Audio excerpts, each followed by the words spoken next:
What is going on, guys? Sinister here, back with another 2K18 video, and we are continuing our Seattle SuperSonics franchise. I just now realized this is the Seattle Sonics. I'm going to change that real quick while we're doing this. Whatever I decided to download this from, whoever it was, just I guess had the Sonics, but where we at? Team location. I want SuperSonics. What says SuperSonics there? What? I'm so confused. Okay, yeah. Well,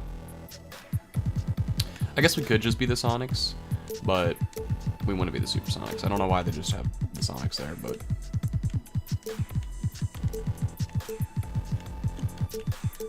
there we go. Back in business. Okay, so now we're continuing. Safe, yes. We left off, I think, at the All-Star break. I think that's where we did it. Yeah. So 31 and 28. We started off pretty decent, got through a rough patch, but then we went on a winning streak before the All-Star break. We had Melo and now Westbrook made it, Paul George made it. I don't think Melo made the All-Star. I don't know. It's in the last video. You guys can check that out if you want to.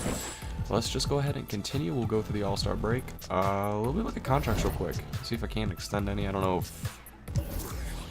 Yeah, these three could ideally be gone at the end of the year. I'm debating on whether or not to... Okay, Paul George wants to test free agency, and I can't even offer him anything. Same with Melo. I have bird rights to both of them, though, which is interesting. I don't know how that works. And Russ isn't here. I know he has a player option, but I still figure that he would have been there. Oh well, not too worried about it. We'll go ahead and just keep simulating. We already did all that stuff. I'm kind of concerned on depth of this team, though. I mean, obviously we got the draft coming up. We have free agency. Wow, a huge loss. What is going on?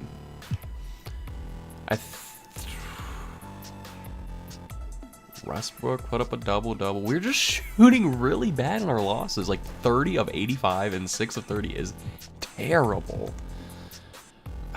That was just a really bad game, and we only put up 88 points, and we got beat by the Warriors. So we're not beating top teams, which is really bad. I mean, obviously, this isn't like a 1 year we have to win. We could lose this year. It's not like this matters. Not like we're going to lose anyway, though, because if you're unaware, I'm going to be playing all of the playoff games just because I want to, because it's going to be fun, because I want to play with this team, and because it'll make the series more interesting. This is just, if I didn't play the playoffs games, it'd just kind of be a rebuild, and that'd be really boring. So we're going to do it like that. We got Westbrook. Who's our shooting guard? He's playing, I guess Paul George our starting shooting guard, and then Melo, and then Chris Bosh, and then Steven Adams. I think that's the problem. We are playing big ball. Like, we're way too big, but I really wanted Chris Bosh. We'll make some adjustments out of this season, but I really did want to bring on Chris Bosh, at least for one video, one series, to get him some time, just because. So, will this lineup work? Well, I don't know. Right now, we're on a winning streak. The chemistry's up to 95, though, so this is kind of where we'll be able to tell. We're beating the Spurs by a lot here. Let's check that out. 2 double-doubles from Steven Adams and Westbrook. Suns, not that big of a deal. Kings, Hawks, Clippers. Okay, so these wins aren't that big of deals, but they're wins, so I'll take them. These 3 games, though, will be interesting, which is a loss, another loss. Can we make it 3 in a row? No. Okay, so we beat the Heat. We beat them by, what was that, 13 points there. So Westbrook had another triple-double. I think that's like his... I know for a fact I've seen like 4 or 5, so at least 4 or 5 triple-doubles this season. Whiteside couldn't even get the double-double. He couldn't scratch 10 points. Where's Paul George? 13. The problem is, when the games that these 3 players all score like 20 to 30 points, we usually win. The issue is getting all of them involved enough to score 20 to 30 points, because I guarantee you right here. Okay, so Westbrook got a triple-double. He just didn't shoot the ball too well. This is an inexcusable loss. Aside from... I don't know. I don't know how we lost. 1 of 7 from Steven Adams sure as hell didn't help. A 1 of 7 from Chris Bosh from 3. Why is Chris Bosh shooting so many 3-pointers? What is his 3-point rating? The one game he shot 12. Like, I get he can shoot the 3, but I know damn well it ain't that good to be junk. Oh, for 84. It's better than... You gonna tell me Chris Bosh is a better 3-point shooter than Melo? And you gonna tell me that Lonzo Ball is a better 3-point shooter than Melo? Because Lonzo Ball has an 83 shot 3 open. Come on now. God, 2K. 2K needs to fix some ratings, man. The ratings are so off this year. I don't know. And I'm not saying Chris Bosh is a bad three-point shooter. I know he developed his game tremendously the last couple years that he played. His three-point shot really was something on point, but above Melo? I don't know about that. And I'll even scratch that. We'll go back to the point that Lonzo Ball should not have higher three-point rating than Melo. You think I'm kidding? I'm not. I've covered this in so many videos. Lonzo has an 80, or he is an 83 overall here. He did progress throughout the season, but I can tell you for sure, on default 2K, his shot three-point open is 83, I believe, and his contested is 81. Why? The dude cannot shoot threes to save his life. I'm not gonna say that. He's not like Andre Roberson bad, but like he ain't 83. I can tell you that for sure. What am I doing here? Okay, we're wrapping up the season here, so we already have 40 wins. We can finish off strong, but we have tough teams. There's not a single team that should be easy to beat aside from maybe the Grizzlies. The rest of these teams are going to be a huge challenge, so this will really determine. We beat the Spurs by a good margin. We ended up losing the Nuggets, so the Nuggets have seen to beat us a lot this year. Pelicans beat us. We beat the Warriors. We got the Rockets here. It'll be another challenge out west, which we lose to. We beat the Heat, however, which is nice, and then we beat the Grizzlies, so we'll go check that out. We finished off 44 and 38. Curry gets MVP, 32 points a game. Crazy. Lonzo gets rookie, of course. Jeremy Lin for sixth man. Andre Drummond for defensive.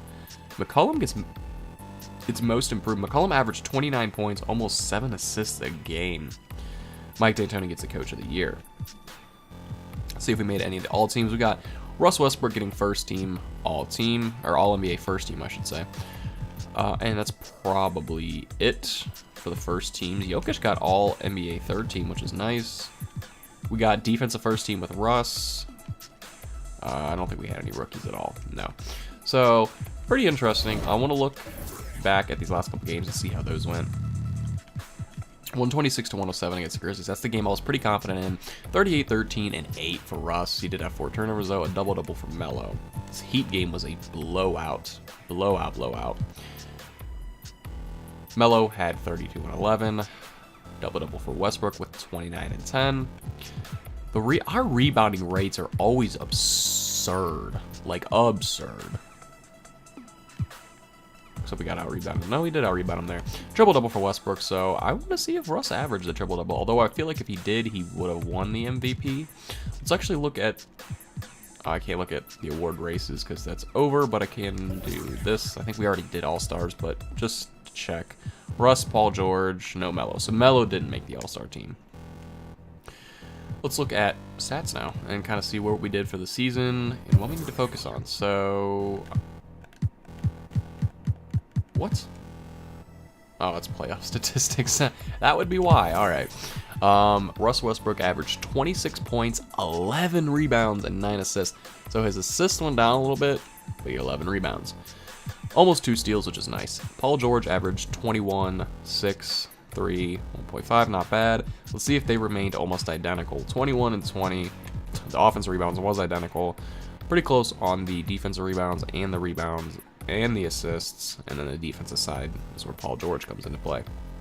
So Melo and Paul George virtually remained identical in terms of offense throughout the season. On the shooting percentage, I haven't actually looked at that though. Field goal percentage a little better for Paul George, and the three-point percentage a lot better. Paul George shot lights out from 3. In fact, Paul George was really close to being a 50-40-90 club. He just needed 0.08% on his field goal percentage, and he would have been in the 50-40-90 club. So, with that being said, I want to get Paul George back, bring him on for the long haul. Melo, I'll probably let walk. Obviously, we got to get Russ back. And Chris Bosh I'll probably let walk. Steven Adams will keep along for the long haul. So, I just kind of want to make this season, the big 4. Bring on Chris Bosh, make the starting lineup. Hopefully, we can win this year. The next season, we'll really start to dissect the lineup and look at where we want to go moving forward, because much like my Cleveland Browns rebuild, if you guys have been watching that, I want to keep this Seattle SuperSonics going. I don't want to just do a couple seasons or give up halfway through the regular season, or 2K season, and then wait till 2K19 comes out and then start again. I really want to keep this going 20 seasons if possible. I think you could do 80 seasons in franchise. So if we can do it that far, I'm going to try, but I doubt that I'll get through 80 seasons of this. Let's look at rebounding rates. Russ, obviously, our leading rebounder. Steven Adams in second. I don't know how Russ didn't get the MVP. I really don't. Obviously, our win-loss probably had something to do with it, though. Let's look at league leaders and see where we ranked. Russ was 6 in points. Let's see if we were top 10 in anything. So Russ had the points in 6. Rebounding, Russ was 7th in rebounding. He was 2nd in assists. We had, just outside the top 10 in steals for Westbrook. But if you want to count the fact that 10, 9, and 8 are all tied, 5 and 4 are tied, technically Westbrook cracked the top 10. If you want to go by that. Let's look at the rebounds. I didn't go all the way down here. Blocks, I don't think we made. Chris Bosh, I didn't even realize he almost averaged 2 blocks a game. I didn't check that. So he kind of fell out of the top 10 as well. But again, if you want to count these ties, Chris Bosh didn't make the top 10 in blocks. Hold over to point guards. Westbrook, however, did finish first in turnovers, which isn't good, but kind of figured that would happen. Field goals made.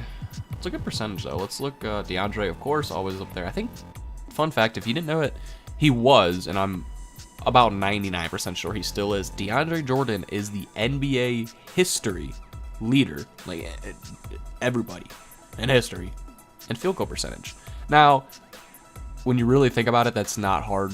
I'm not saying that's not hard to do, but for DeAndre, like 99% of all of his offensive game is just under the basket, dunks, putbacks, easy layups, alley-oops. So every shot he takes is a very, very, very high percentage shot. I think he has a career percentage of like 72% or something. Like, it's really, really high, but it's the #1 in NBA history. And you might see that dip a little bit without Chris Paul. I don't know how that's going to fare this season. Obviously, in 2K, it did dip. He still led the league, but go from a 70-something to a 60. Little dip there. 3-point percentage. JJ Redick almost shot 50% from downtown. That's crazy. Curry, Gary Harris is in there. Nice, nice, nice. I love that. All right, Paul George, 18th. So Paul George did really good.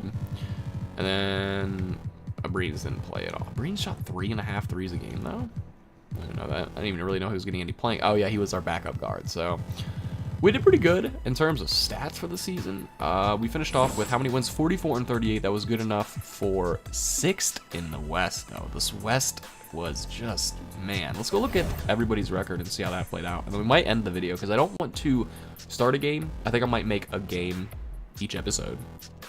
So before next season even starts, there'll be several more episodes of this to go. So let's actually look at the upcoming free agents just to kind of gauge. LeBron generally accepts. Durant usually declines, though. So ideally, what I'm going for is bringing Durant on home. I mean, in home, not Oklahoma, Seattle. Because Durant did play one season with Seattle back when they technically drafted him, and then the very next season they moved to OKC. And that season is when they drafted Russ. So technically, Russell Westbrook, I believe, was drafted by the Seattle SuperSonics. Technically. Because I think you can find photos of him holding up the Sonics jersey and stuff like that. But he never played with the Sonics because they, became the Thunder before the next season started. So it'd be cool to bring Durant and Westbrook on the Sonics together.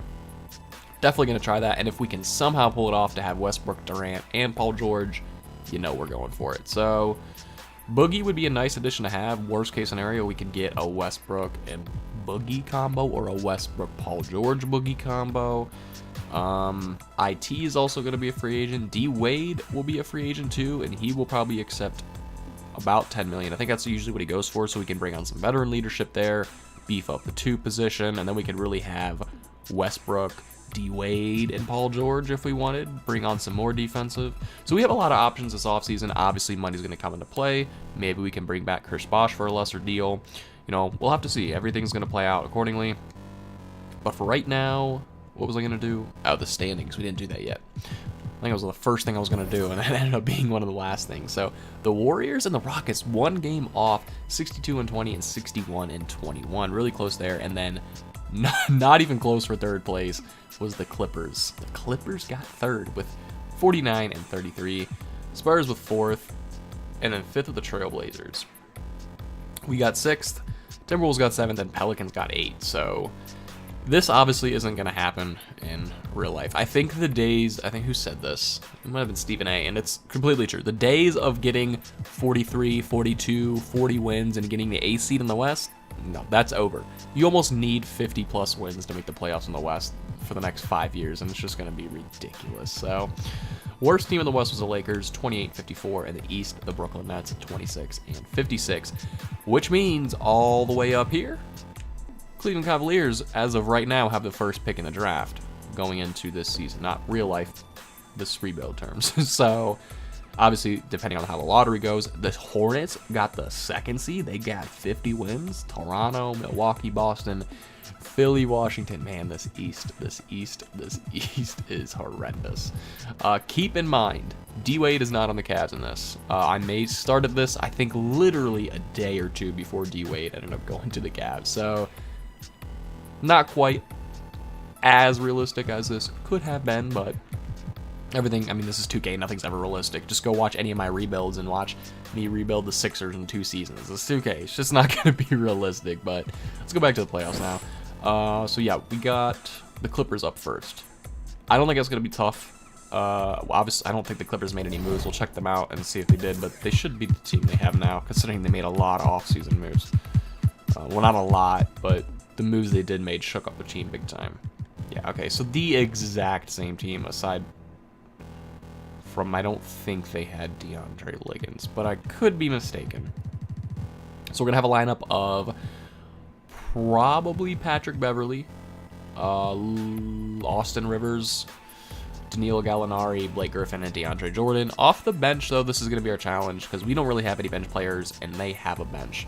Their 2 bench players are almost an 80, or one is. They got Milo Teodosic, who I was a big fan of, and I really, really wanted the Nuggets to get him. There was a lot of speculation that he would because Nuggets have a fetish for European players for some reason. And this isn't recently, this is just history. And Milo Teodosic and Jokic, I'm pretty sure, are friends, and there was kind of some communication, but didn't work out. Obviously, he went to the Clippers. So you got Teodosic coming off the bench, as well as Lou Williams, and we saw what he did off the bench in Houston. It's going to be insane. And they have very similar shooting to Houston. Obviously, they aren't as great, but you add Gallinari, who can shoot lights out. You add Lou Williams, who can shoot lights out. You still have Austin Rivers. Patrick Beverley, while he's known for his defense, ain't no scrub shooting the ball either. Teodosic can shoot. You add Sam Decker, who really all he can do is shoot. No, that's not all he can do, but known for his shooting ability. So you add offense on this team. I think we're going to win, and I think we'll win without a problem. But I think I'm underestimating this team a little bit because this team is deep. This team is really deep. Montrezl Harrell, I'm a big fan of. I think he's going to be, I'm not going to say a star, but he'll be a stud at the least. Beverly, I love defense. I'm a defensive guy, so I'm just automatically a fan of Pat.